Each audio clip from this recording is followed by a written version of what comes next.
ഭാര്യാഭർത്തൃ ബന്ധത്തെ ദൃഢപ്പെടുത്തുന്ന ഒരു പ്രധാന ഘടകമാകുന്നു അവർ തമ്മിലുള്ള ലൈംഗിക ബന്ധപ്പെടലുകൾ.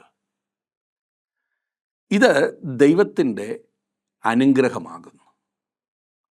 സ്തോത്രത്തോടെ അനുഭവിക്കുമ്പോൾ അത് വലിയ അനുഗ്രഹമാകും. അതിരുകടന്ന ബന്ധപ്പെടലുകളും അനാവശ്യ കുറ്റബോധങ്ങളും അസ്ഥാനത്താണ്.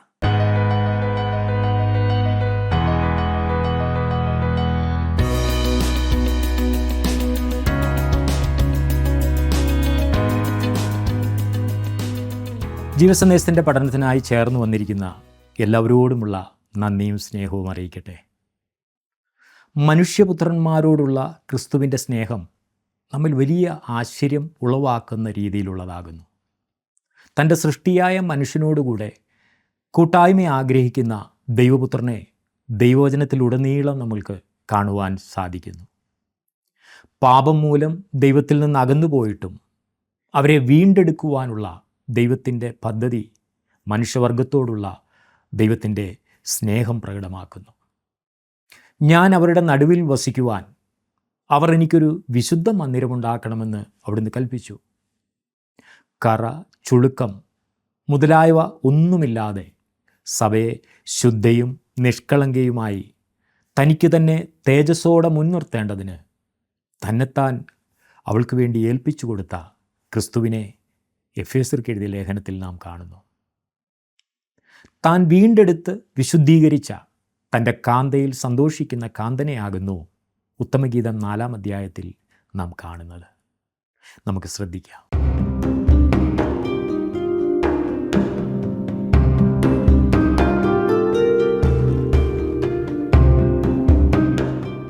ഉത്തമഗീതം 3-ാം അധ്യായം വരെ നാം പഠിച്ചു കഴിഞ്ഞല്ലോ.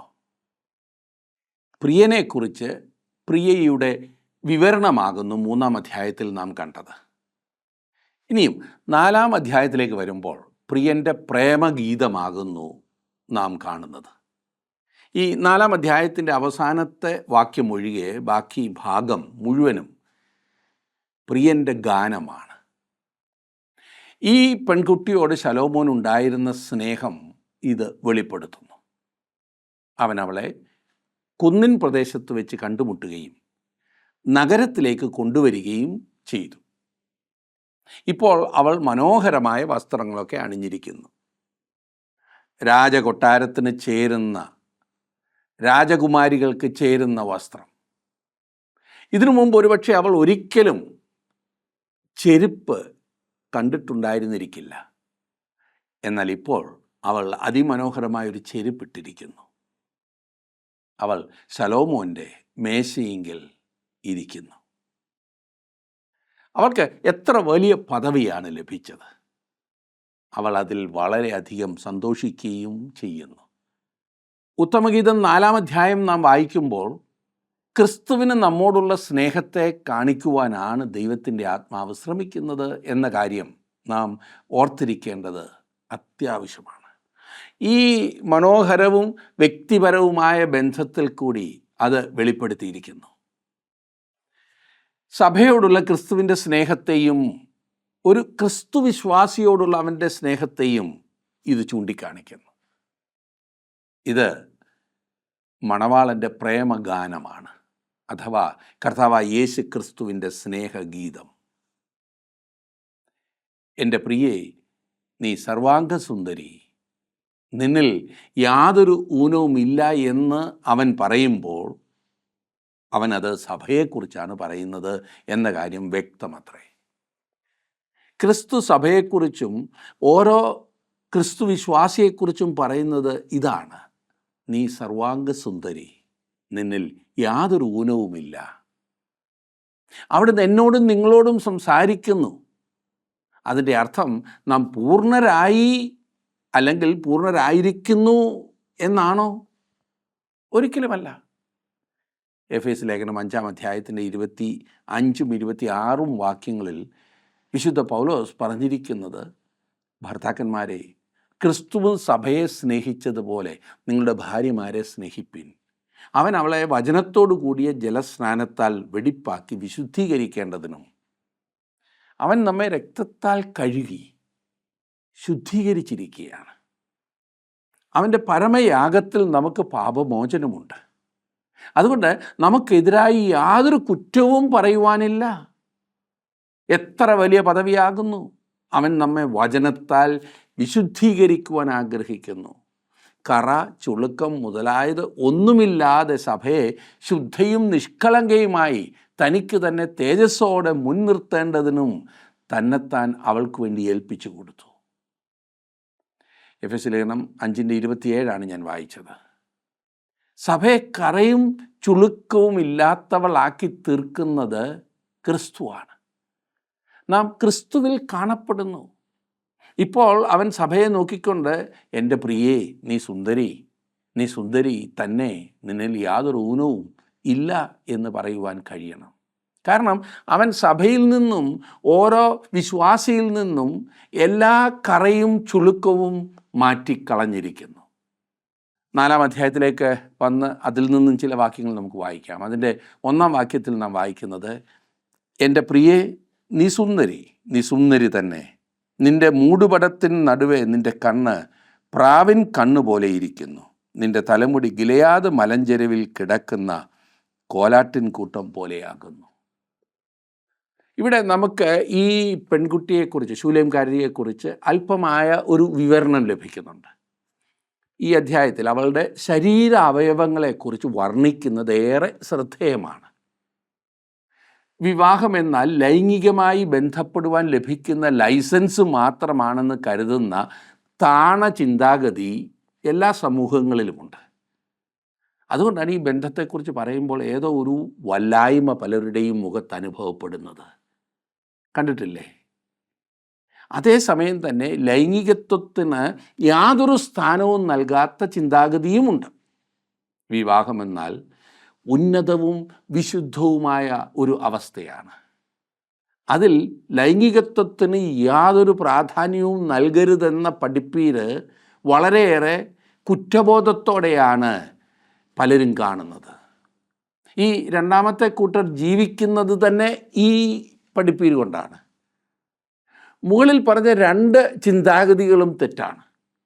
ലൈംഗികത്വത്തിന് മാത്രം പ്രാധാന്യം നൽകിയുള്ള വിവാഹ ജീവിതത്തിൻ്റെ ബന്ധമെന്ന് പറയുന്നത് മൃഗങ്ങൾ ബന്ധപ്പെടുന്നത് പോലെ മാത്രമാണ്.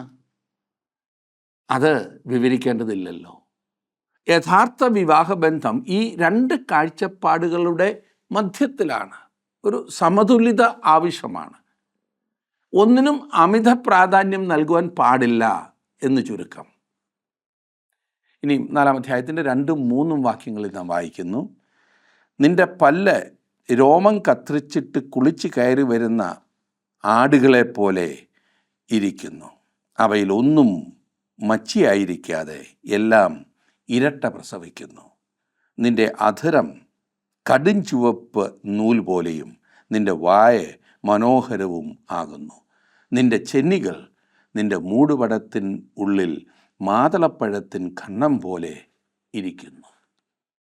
ഈ വിധത്തിലാണ് മണവാളൻ മണവാട്ടിയെ കാണുന്നത്.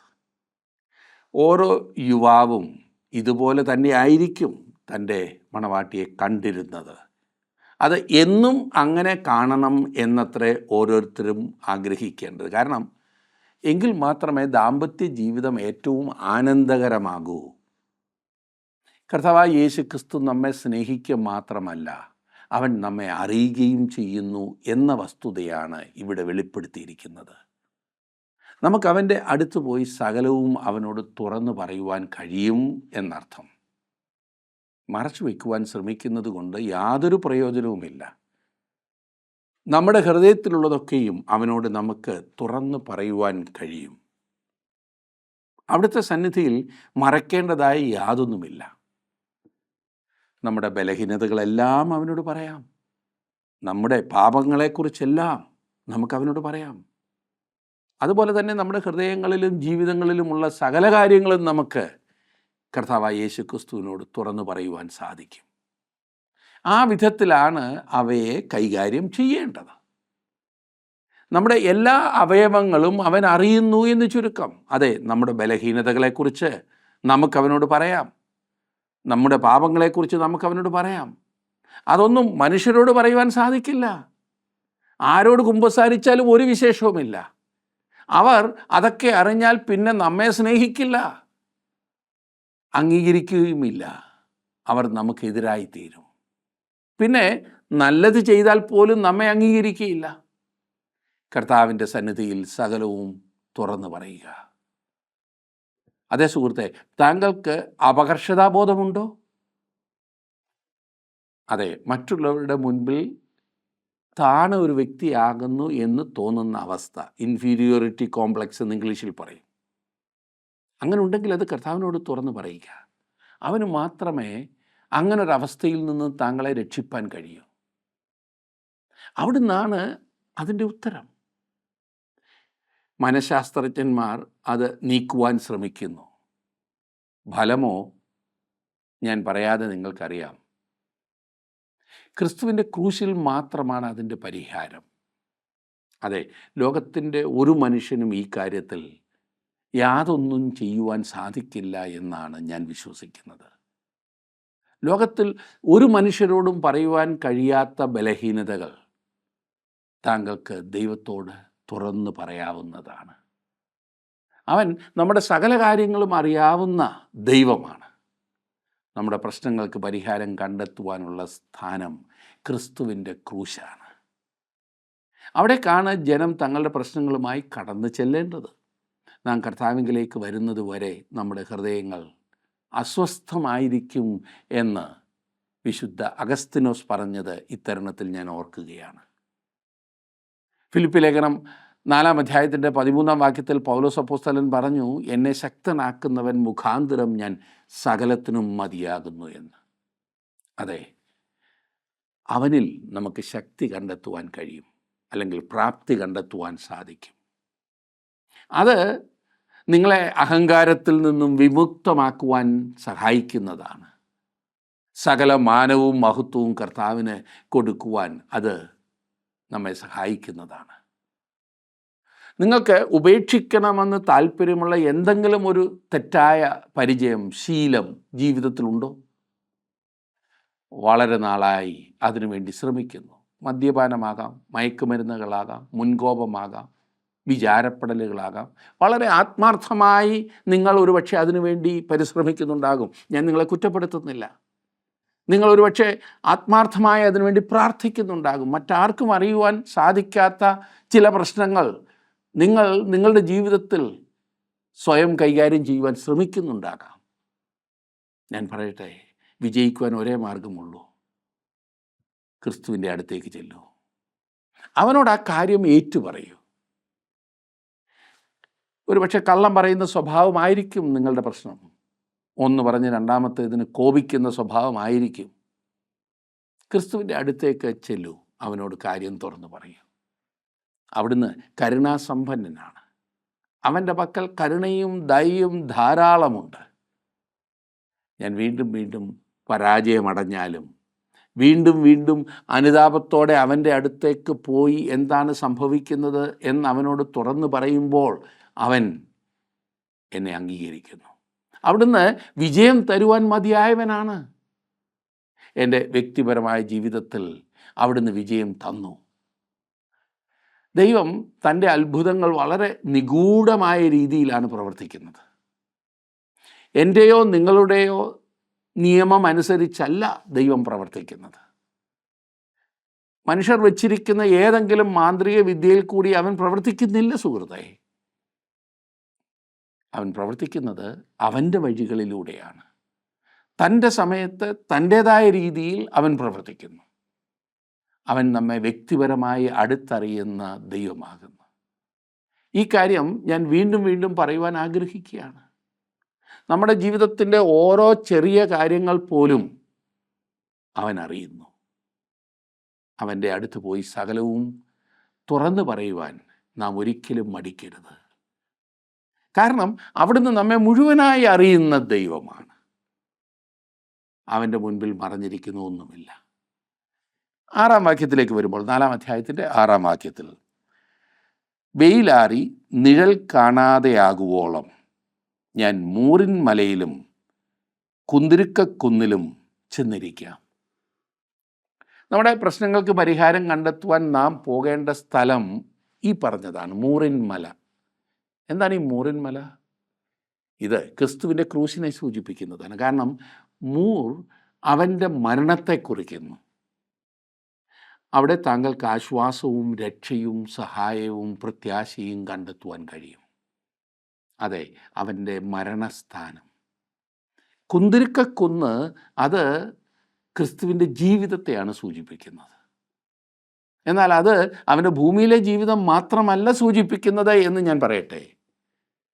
കൊരിന്ത്യർക്ക് എഴുതിയ 2-ാം ലേഖനം 5-ാം അധ്യായത്തിൻ്റെ 16-ാം വാക്യത്തിൽ നാം വായിക്കുന്നത്, ആകയാൽ ഇന്നു മുതൽ ഞങ്ങൾ ആരെയും ജഡപ്രകാരം അറിയുന്നില്ല. ക്രിസ്തുവിനെ ജഡപ്രകാരം അറിഞ്ഞുവെങ്കിലും ഇനിമേൽ അങ്ങനെ അറിയുന്നില്ല. ക്രിസ്തുവിനെ അറിയുകയാണ് നമ്മുടെ പ്രശ്നങ്ങൾക്കുള്ള ഏക പരിഹാരം. ക്രിസ്തുവേശുവിലുള്ള ഭാവം തന്നെ നിങ്ങളിലും ഉണ്ടായിരിക്കട്ടെ എന്ന് പൗലോസ് ഫിലിപ്പിയർക്ക് എഴുതിയപ്പോൾ 2-ാം അധ്യായം 5-ാം വാക്യത്തിൽ പറഞ്ഞിരിക്കുന്നു.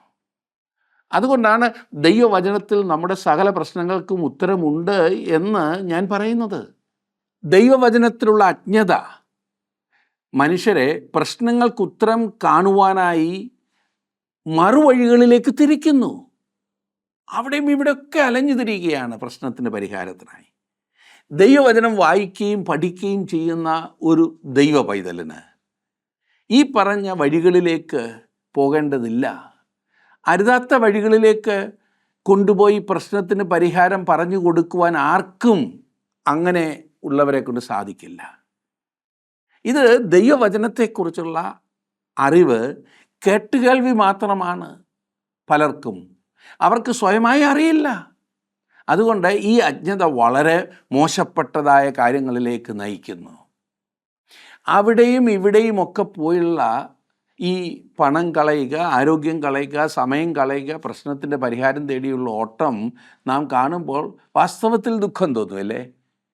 ഈ പരിഹാരം വീട്ടിലിരുന്ന് സ്വയം പ്രാപിക്കാവുന്നതാകുന്നു എന്ന കാര്യം ദൈവവചനത്തിൽ നിന്നും മനസ്സിലാക്കി കൊടുക്കുവാനോ മനസ്സിലാക്കുവാനോ ആരും ഇല്ല, അല്ലെങ്കിൽ അതിന് സാധിച്ചിട്ടില്ല. ദൈവവചനത്തോടുള്ള അജ്ഞത, ദൈവവചനത്തിലുള്ള അജ്ഞത മനുഷ്യരെ പ്രശ്നങ്ങൾക്ക് ഉത്തരം കാണുവാനായി ലോകമെല്ലാം ഇട്ടോടിക്കുകയാണ്, വട്ടം കറക്കുകയാണ്. അതിൻ്റെ ഫലമായി അവർ തെറ്റായ ഉപദേശം പഠിപ്പിക്കുന്നവരുടെ അടുത്തും അവരുടെ അജ്ഞതയെ മുതലെടുക്കുന്നവരുടെ അടുത്തും പോകുവാൻ നിർബന്ധിതരാകുന്നു.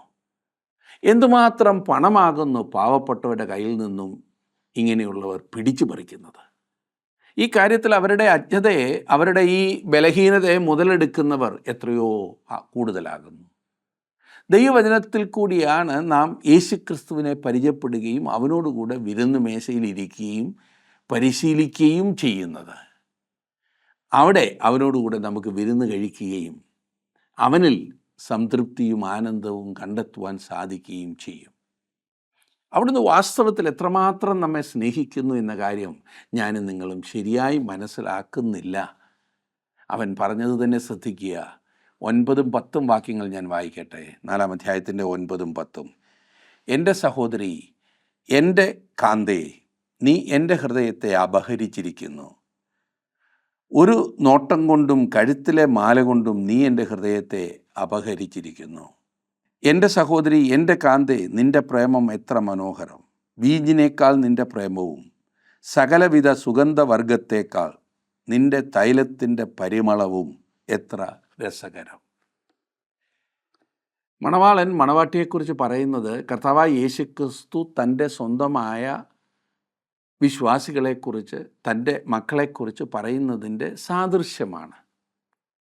അവിടുന്ന് നമ്മെ ഇത്രമാത്രം ഇന്നും സ്നേഹിക്കുന്നു. അതേ പ്രിയ സുഹൃത്തെ, ക്രിസ്തു താങ്കളെ എത്രമാത്രം സ്നേഹിക്കുന്നു എന്നറിയുവാൻ കഴിഞ്ഞിട്ടുണ്ടോ? അതിൻ്റെ ആഴം മനസ്സിലാക്കുവാൻ താങ്കൾക്ക് ഇടയായിട്ടുണ്ടോ? ദൈവത്തിൻ്റെ ആത്മാവിന് മാത്രമേ ഈ സ്നേഹം നമുക്ക് യാഥാർത്ഥ്യമാക്കി തരുവാൻ കഴിയുകയുള്ളൂ. ഈ സ്നേഹം താങ്കൾ അനുഭവമാക്കിയിട്ടുണ്ടോ? അതെ, കർത്താവിൻ്റെ സ്നേഹത്തെക്കുറിച്ച് താങ്കൾ ഈ സമയം ബോധവാനാണോ, ബോധവതിയാണോ? പ്രിയ സഹോദര, പ്രിയ സഹോദരി, അവിടുന്ന് നിങ്ങളെ സ്നേഹിക്കുന്നു. നിങ്ങൾ അവനുമായി സ്നേഹബന്ധത്തിലായത് അവനുമായിട്ടുള്ള ആ സ്നേഹബന്ധം കെട്ടിപ്പടുക്കുവാനായിട്ടാണ്. 4-ാം അധ്യായത്തിൻ്റെ 16-ാം വാക്യം ഞാൻ വായിക്കട്ടെ. ഇവിടെയാണ് മണവാട്ടി സംസാരിക്കുന്നതായി നാം കാണുന്നത്. വടതിക്കാറ്റെ ഉണരുക, തെന്നിക്കാറ്റെ വരിക, എൻ്റെ തോട്ടത്തിൽ നിന്ന് സുഗന്ധം വീശേണ്ടതിന് അതിന്മേൽ ഊതുക. എൻ്റെ പ്രിയൻ തൻ്റെ തോട്ടത്തിൽ വന്ന് അതിനെ വിശിഷ്ടഫലം ഭുജിക്കട്ടെ. യോഹന്നാൻ എഴുതിയ സുവിശേഷം 13 മുതൽ 17 വരെയുള്ള അധ്യായങ്ങളിൽ രേഖപ്പെടുത്തിയിരിക്കുന്ന കാര്യങ്ങൾ മാളിക മുറിയിൽ വെച്ച് കർത്താവായ യേശു തൻ്റെ ശിഷ്യന്മാരെ എങ്ങനെ പഠിപ്പിച്ചു എന്ന് നോക്കുക. 14-ാം അധ്യായത്തിൽ യേശുവിൻ്റെ ശിഷ്യന്മാർ വീണ്ടും വീണ്ടും അവനോട് ചോദിച്ച ചോദ്യങ്ങൾ നിങ്ങൾ ഓർക്കുന്നുണ്ടല്ലോ. പല ചോദ്യങ്ങൾ ചോദിച്ച് അവർ അവൻ്റെ സംസാരത്തെ തടസ്സപ്പെടുത്തിക്കൊണ്ടിരുന്നു എന്ന് തോന്നും. അവസാനമായി അവനോട് ചോദിച്ചത് യൂദ ആയിരുന്നു. അവനെന്താണ് കർത്താവിനോട് ചോദിച്ചത്? 14-ാം അധ്യായത്തിൻ്റെ 22-ാം വാക്യത്തിൽ നാം വായിക്കുന്നത്, ഇസ്കരിയോത്താവല്ലാത്ത യൂദ അവനോട്, കർത്താവേ, എന്ത് സംഭവിച്ചിട്ടാകുന്നു നീ ലോകത്തിനല്ല ഞങ്ങൾക്കത്രേ നിന്നെ വെളിപ്പെടുത്തുവാൻ പോകുന്നത് എന്ന് ചോദിച്ചു. വേറെ വിധത്തിൽ പറഞ്ഞാൽ, കർത്താവേ, ഇവിടെ ഇരിക്കുന്നത് വളരെ നല്ലത് തന്നെ. നിന്നെക്കുറിച്ചുള്ള മനോഹരമായ കാര്യങ്ങൾ നീ ഞങ്ങൾക്ക് വെളിപ്പെടുത്തി തരുന്നു. എന്നാൽ പുറത്ത് ലോകത്തിൻ്റെ കാര്യമോ? ഇതാണ് അവൻ ചോദിച്ചത്. ഇപ്പോൾ മണവാട്ടിയാണ് പറയുന്നത്, വടക്കൻ കാറ്റെ ഉണരുക. വടക്കൻ കാറ്റ് തണുപ്പ് കാറ്റാണ്. അത് തണുപ്പ് കൊണ്ട് അവളെ വിറയ്ക്കുന്നതായ ആ ഒരു അനുഭവത്തിലേക്ക് കൊണ്ടുവരും. എന്നാൽ അവൾ പറയുന്നു വടക്കൻ കാറ്റെ ഉണരുക എന്ന്. ഈ പരിമളം മറ്റുള്ളവരിലേക്ക് വീശി അവരും അതിൻ്റെ സൗരഭ്യം അനുഭവിക്കണം എന്നതാണ് അവളുടെ താല്പര്യം. അവളായിരിക്കണം എന്ന് മണവാളൻ ആഗ്രഹിക്കുന്നതെല്ലാം ആയിത്തീരുവാനുള്ള മണവാട്ടിയുടെ അടങ്ങാത്ത വാഞ്ച നാം ഇവിടെ കാണുന്നു. വടക്കൻ കാറ്റെന്നാൽ അസ്ഥികൾ തുളച്ചു കയറുന്ന കൊടും തണുപ്പുള്ള കാറ്റാണ്. ആ കാറ്റ് വീശുന്ന അനുഭവം ഭയങ്കരമാണ്. തണുപ്പ് കാലത്തെ ആ കാറ്റിൽ നിന്നും രക്ഷപ്പെടുവാൻ അവളും ശ്രമിച്ചു എന്ന് വന്നേക്കാം. എന്നാൽ ശരിയായ ഫലമുണ്ടാകണമെങ്കിൽ തണുത്ത കാറ്റും ചൂടുകാറ്റും ആവശ്യമാകുന്നു. ഈ ആപ്പിൾ പോലെ ചില പഴങ്ങൾ ശരിക്കും മധുരമുള്ളതാകുന്നത് തണുപ്പിൻ്റെ കാഠിന്യം കൊണ്ടാകുന്നു എന്ന് കൃഷിക്കാർ പറയാറുണ്ട്. ജീവിതം ഫലപ്രദമാകണമെങ്കിൽ ശീതകാലവും ഉഷ്ണകാലവും വടക്കൻ കാറ്റും തെക്കൻ കാറ്റും ഒരുപോലെ ആവശ്യമാകുന്നു.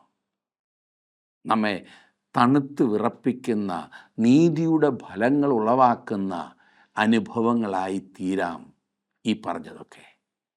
ജീവിതത്തിൽ സർവവും ലളിതവും മനോഹരവും ആയാസരഹിതവും ആയിരുന്നാൽ അതിൽ ദൈവത്തിന് സന്തോഷിക്കുവാനായി വളരെ കുറച്ചേ ഉണ്ടായിരിക്കുകയുള്ളൂ എന്നാണ് ഞാൻ ചിന്തിക്കുന്നത്.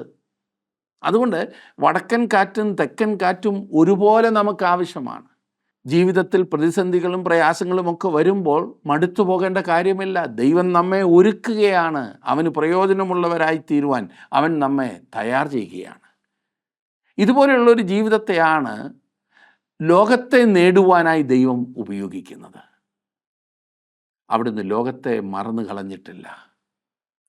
കാന്ത തൻ്റെ കാന്തനോട് പറയുന്നു, എൻ്റെ പ്രിയൻ തൻ്റെ തോട്ടത്തിൽ വന്നു അതിലെ വിശിഷ്ടഫലം ഭുജിക്കട്ടെ എന്ന്. അവൻ സ്വീകരിക്കുന്ന ഒരു ക്ഷണമാണിത്.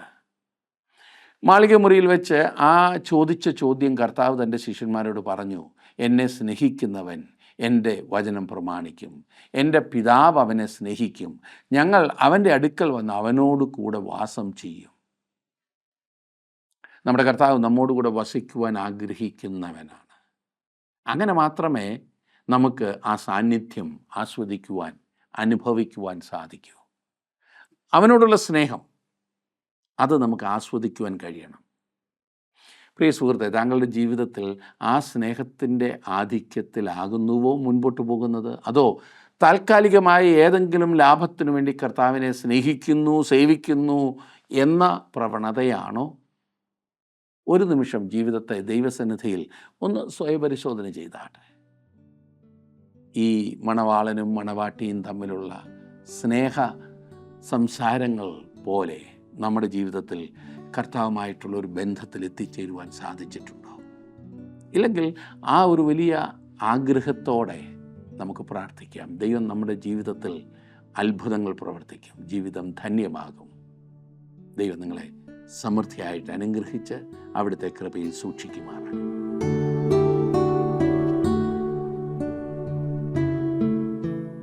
ശോഭാപരിപൂർണയായ അംഗപ്രത്യംഗം തേജസ്സുള്ള സഭയാകുന്നു ദൈവസന്നിധിയിൽ പ്രത്യക്ഷമാകുവാൻ പോകുന്നത്. ക്രിസ്തുവിൻ്റെ സഭയെ സൗന്ദര്യമുള്ളതും പ്രയോജനമുള്ളതും ആക്കി തീർക്കുന്നത് ദൈവത്തിൻ്റെ പരിശുദ്ധാത്മാവാകുന്നു.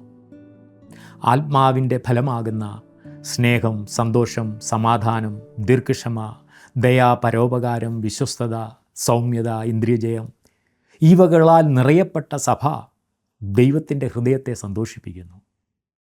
ജഡത്തെ അതിൻ്റെ രാഗമോഹങ്ങളോടുകൂടെ ക്രൂശിച്ചവരാകുന്നു ഈ കൂട്ടർ. ദൈവത്തിൻ്റെ പരിശുദ്ധാത്മാവിൻ്റെ സഹായത്താൽ തന്നെത്താൻ ഒരുക്കി കാത്തിരിക്കുന്ന സഭയുടെ ഭാഗമായി തീരുവാൻ തങ്ങൾക്ക് സാധിച്ചിട്ടുണ്ടോ? അതിന് ദൈവം തങ്ങളെ സഹായിക്കട്ടെ.